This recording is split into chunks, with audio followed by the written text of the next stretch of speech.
एक बौद्ध भिक्षुक और उनका शिष्य एक जंगल में कुटिया बनाकर रहा करते थे। बौद्ध भिक्षुक अब बूढ़े हो चुके थे और उनका शिष्य अभी जवान था। बूढ़े बौद्ध भिक्षुक एक बहुत ही बड़े ध्यानी व्यक्ति थे। जब वे ध्यान करने बैठते तो दो दो दिनों तक ध्यान ही करते रहते। उस बूढ़े बौद्ध भिक्षुक के पास एक बहुत ही अनोखी शक्ति थी कि वो ध्यान की अवस्था में भविष्य को भी देख सकते थे। एक दिन जब वो ध्यान कर रहे थे तो उन्होंने देखा कि आज से 8वें दिन उनके युवा शिष्य का मृत्यु हो जाएगी। उन्होंने अपने शिष्य को अपने पास बुलाकर कहा, मैं तुम्हें अगले 7 दिनों की छुट्टी देता हूँ। तुम इन 7 दिनों के लिए अपने घर रहकर आ सकते हो। शिष्य ने खुशी से कहा, क्या ये सच है?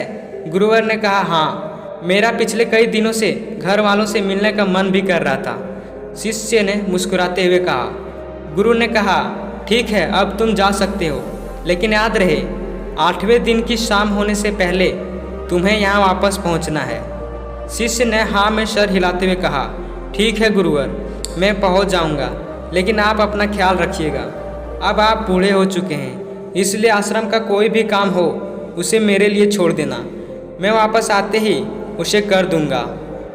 इसके बाद शिष्य गुरु का आशीर्वाद लेकर पहाड़ी से नीचे उतर गया, बिना यह देखे कि गुरु की आंखों में अपने शिष्य को खोने का दर्द था। शिष्य के गांव के रास्ते पर एक नदी पड़ती थी। उस नदी के किनारे चींटियों का एक हिल था, जहां लाखों चींटियां रहती थी। उनमें से कुछ चींटियां लगातार हिल के अंदर जा रही थीं और कुछ बाहर आ रही थी, जिसमें से कुछ चींटियां एक दूसरे से टकरा जाती और फिर अपना रास्ता बदल लेती। यह सब देख उस शिष्य को बड़ा आनंद आ रहा था। वह कुछ देर तक वहीं खड़ा होकर उन चींटियों को देखता रहा। फिर अचानक उसका ध्यान नदी के तरफ गया। उसने देखा कि नदी का पानी धीरे धीरे बढ़ रहा है, जिससे उठने वाली लहरें चींटियों के हील के पास तक पहुंच सकती है, जिसके वजह से ये लाखों चींटियां बेवजह मारी जाएंगी। यह सोच उसने तुरंत ही अपने ऊपर के कपड़े उतारे और उसमें मिट्टी भरकर चींटियों के हील के चारों तरफ घेरा सा बना दिया। साथ ही उसने बड़े ही कलात्मक तरीके से मिट्टी को काटकर एक छोटी सी नाली बना दी, ताकि लहरों से आने वाली पानी नाली के माध्यम से वापस नदी में चला जाए। इसके बाद वह नदी पार कर अपने घर चला गया। घर पहुंचने के बाद उसके 8 दिन कब बीत गए उसे पता ही नहीं चला। 8वें दिन उसे याद आया कि आज शाम तक तो गुरु ने आश्रम में वापस लौटने का आदेश दिया था। उसने उस रात ही अगले सुबह आश्रम के लिए सारी तैयारियां कर ली थीं। सुबह होते ही वह आश्रम के लिए निकल पड़ा। उसे उम्मीद थी कि वो शाम होने से पहले आश्रम वापस पहुंच जाएंगे। शाम हो चुकी थी। यहाँ गुरु आश्रम में बैठे बैठे यह सोच रहे थे कि आज तो 9वां दिन है, अब तक तो मेरा शिष्य दुनिया को छोड़ चुका होगा। वो इस बात से काफ़ी दुखी भी थे। वो मरने से पहले आखिरी बार अपने शिष्य को देख भी ना सके। गुरु बैठे हुए यह सब सोच ही रहे थे कि उन्हें दूर से एक इंसान आता हुआ दिखाई दिया। उन्होंने ध्यान से देखा तो चौंक गए।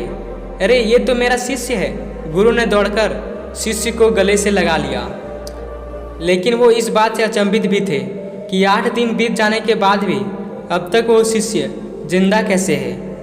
गुरु ने शिष्य से कहा कि यहाँ से जाने के बाद तुमने जो कुछ भी किया मुझे बताओ। तब शिष्य ने चींटियों वाली कहानी गुरु को सुनाई। कहानी सुनते ही गुरु को यह समझते देर न लगी कि शिष्य ने लाखों चींटियों की जान बचाई थी, और उसके इसी कर्म के परिणाम है कि शिष्य को एक लंबा और खुशहाल भरा जीवन प्राप्त हुआ।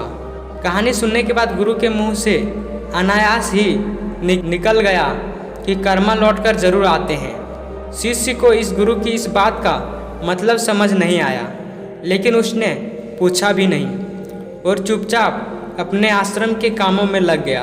अगर हम अपनी ज़िंदगी में देखें तो इसे खुशी खुशी जीने का सबसे आसान तरीका है कि हम अच्छे कर्म करते रहें। इस कहानी की तरह यह ज़रूरी नहीं है कि अच्छे कर्म हमारी उम्र को लंबा ही करेंगे, लेकिन इस बात की गारंटी है कि अच्छे कर्म हमारी ज़िंदगी में आने वाली दुख और परेशानियों को कम जरूर कर देंगे। कर्मों का एक बहुत ही साधारण सा सिद्धांत है कि हम जो कुछ भी करते हैं उसका कई गुना लौटकर हमारे पास ही आता है।